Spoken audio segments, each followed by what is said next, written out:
Hello दोस्तों, इजोटी science पे आप सभी का बहुत बहुत स्वागत है। आज हम यहाँ पर एक बहुत बड़े मुद्दे पर बात करने जा रहे हैं। एक एनवायरमेंटल इशू पे बात करने जा रहे हैं, या मैं ये कह सकता हूँ एक ग्लोबल इशू पर बात करने जा रहे हैं। क्योंकि जिस इशू पर मैं यहाँ पर बात करने वाला हूँ, जिस समस्या पर मैं बात करने वाला हूँ, वो समस्या केवल भारत की नहीं है बल्कि पूरे अर्थ की है, इसलिए एक ग्लोबल इशू है। जैसे कि आपको पता होगा कि गर्मी हर साल बढ़ रही है, गर्मी हर साल बढ़ रही है। एक्सट्रीम वेदर कंडीशंस हर साल देखी जा रही है। एक्सट्रीम वेदर कंडीशंस मतलब भूस्खलन का होना, सामान्य से ज्यादा तापमान का बढ़ना, सामान्य से ज्यादा बारिश का होना, बाढ़ का आना, जैसे कि आजकल आप देख ही रहे हैं। तो ये सारी एक्सट्रीम वेदर कंडीशंस क्यों हो रही हैं, इसके पीछे क्या रीजन है, इसकी बात हम करेंगे। बर्फ जो है चुपचाप पिघल रही है, इसके पीछे का क्या रीजन है, इस पर हम बात करेंगे। और क्या आपको पता है ये सारी चीजें क्यों हो रही हैं, क्या है इसके पीछे का सबसे बड़ा कारण। और मैं आपको ये बता दूं आगे बढ़ने से पहले कि ये कोई नेचुरल चेंज नहीं है, कोई कुदरती बदलाव नहीं है, कोई प्राकृतिक परिवर्तन नहीं है। क्योंकि परिवर्तन जब प्राकृतिक होता है तो कोई दिक्कत नहीं हो सकती उसमें, ठीक है, क्योंकि वो प्राकृतिक है, नेचुरल है। लेकिन वो परिवर्तन जब अप्राकृतिक हो जाता है, इंसान की छेड़खानी की वजह से हो जाता है, तो वो जो परिवर्तन है वो दिक्कतें पैदा करता है। तो ये सारी चीजें क्यों हो रही हैं, इसके पीछे सबसे बड़ा कारण है इंसान के द्वारा बनाई गई ग्लोबल वार्मिंग। तो ग्लोबल वार्मिंग आज एक ग्लोबल इशू है, एक बहुत बड़ा मुद्दा है, और इस पर आज हम बहुत बड़ा डिस्कशन करने वाले हैं। और अगर इसके बारे में हम अभी कदम नहीं उठाएंगे तो शायद आने वाले टाइम में बहुत देर हो चुकी होगी। ऑलरेडी बहुत लेट है हम, और अब फिर से लेट करेंगे तो ये पृथ्वी की धीमी मौत का कारण बन सकता है।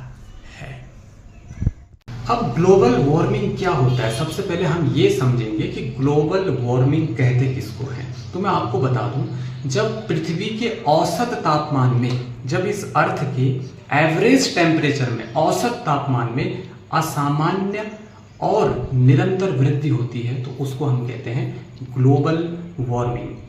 मैं आपको बता दूं, पिछले 100 सालों में पूरी अर्थ का, पूरी पृथ्वी का 1.2 डिग्री सेल्सियस तापमान बढ़ चुका है।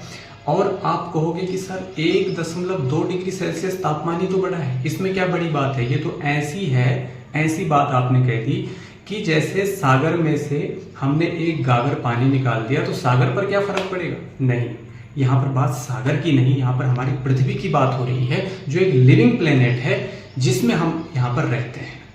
तो यहाँ पर ये 1 डिग्री या 1.2 डिग्री सेल्सियस तापमान जो पृथ्वी का बढ़ा है, अर्थ का जो बढ़ा है, वो पृथ्वी के लिए ऐसे ही है जैसे हमारे और आपके लिए 102 डिग्री का बुखार है, फीवर है, जिसमें हम तो चल सकते हैं लेकिन हमारी बॉडी अंदर से पूरी टूट जाती है। अर्थ भी अंदर से धीरे धीरे टूट रही है क्योंकि इसका जो तापमान है वो धीरे धीरे बढ़ रहा है। एक रिसर्च और यहाँ पर सामने आती है कि अंटार्कटिका के बहुत सारे हिस्सों में पिछले 50 सालों में 3 गुना टेम्परेचर बढ़ चुका है, और ये धरती का वो हिस्सा है जहाँ पर जिंदगी प्लस में नहीं माइनस डिग्री में चलता है।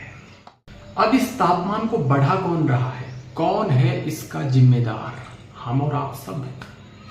हम और हमारी मॉडर्न लाइफ स्टाइल की वजह से ये सारी चीजें हो रही हैं। दोस्तों, मैं आपको बता दूं कि जब हम पेट्रोल जलाते हैं, डीजल जलाते हैं, बिजली को कोयले से बनाते हैं और पेड़ काटते हैं, डिफॉरेस्टेशन करते हैं, जो कि बहुत बड़ा रीजन है ग्लोबल वार्मिंग का, पेड़ों का कटना, ठीक है। जब हम ये सारी क्रियाकलाप करते हैं, ये सारी एक्टिविटीज करते हैं, तो उससे पता क्या होता है, उससे हमारे पूरे वायुमंडल में, पूरे एटमॉस्फेयर में इकट्ठा होती है ग्रीन हाउस गैसें, जो बहुत पॉइजनस होती है, बहुत जहरीली होती हैं। ये सारी गैसें बहुत हार्मफुल होती हैं।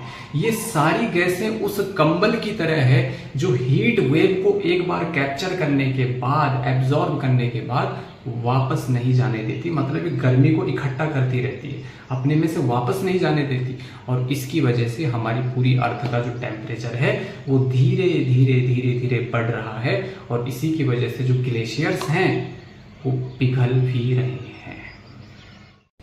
मैं आपको बता दूं, केवल 2023 में केवल भारत के अंदर, केवल इंडिया के अंदर 2.7 2.7 अरब टन CO2 का उत्सर्जन किया गया और एक औसत कार जो होती है वो 4.6 टन के लगभग CO2 हर साल उत्सर्जित करती है।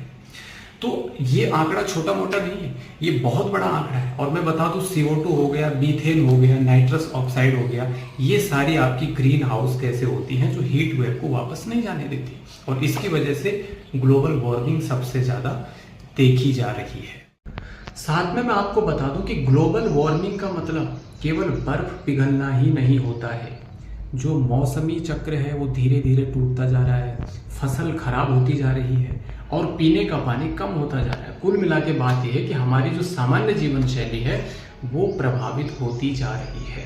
प्रकृति को तो नुकसान पहुंच ही रहा है, लेकिन इंसानों की और बाकी जीव जंतुओं की जो सामान्य जीवन शैली है उस पर भी बहुत बड़ा प्रभाव पड़ता जा रहा है।